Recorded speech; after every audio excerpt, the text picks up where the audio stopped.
Anthony Albanese just went to China. Why are suddenly world leaders, I guess, offering an olive branch to China after all these years? Well, I think it's going both ways. I mean, the Chinese have kind of cooled it. That wolf warrior nonsense they were talking about earlier a couple years ago, where they were screaming at people, that's off the table. The Chinese are serious players, and keep this in mind too.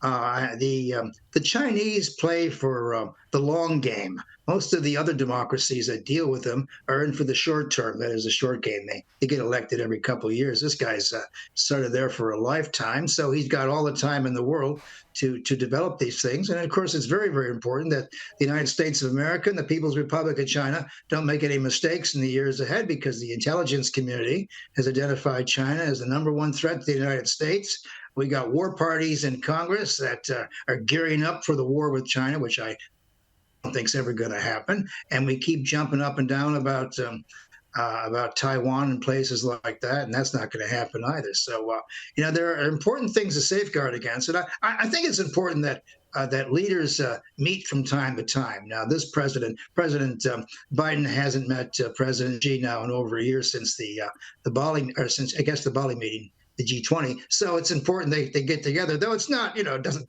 prevent conflict. I'd much rather see the foreign ministers be in touch with each other. And of course, the most troubling thing, I think, Danica, about the Chinese-American relationship is that the Defense Department, that is the military people, aren't really answering the phone. They're still angry at being sanctioned or being blacklisted by the Americans. So there's important things to do there.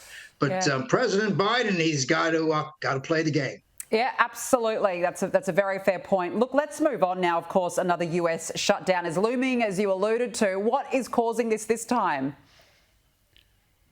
Well, the last time was just sort of a brief measure for a couple weeks, month, whatever it was, and they can do this from time to time. Look, shutting down the U.S. government is a substantial slap in the face to the American public. The people there are arguing for lower ceilings on spending and that kind of thing. And we got a new speaker who's finding his way around. He's going to have to negotiate this. And of course, whatever you do, you have to, in the House, which originates the money bills, you got to go to the Senate to get approval. So you got to deal with these people. So you got a whole lot of people in the House of Representatives who continually be angry with each other about all kinds of things.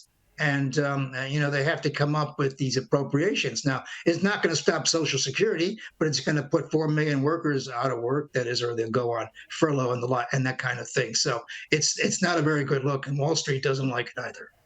No, that's a very good point. We'll be watching this one very closely. Joe Siracusa, always great to speak with you. Thank you so much for joining us.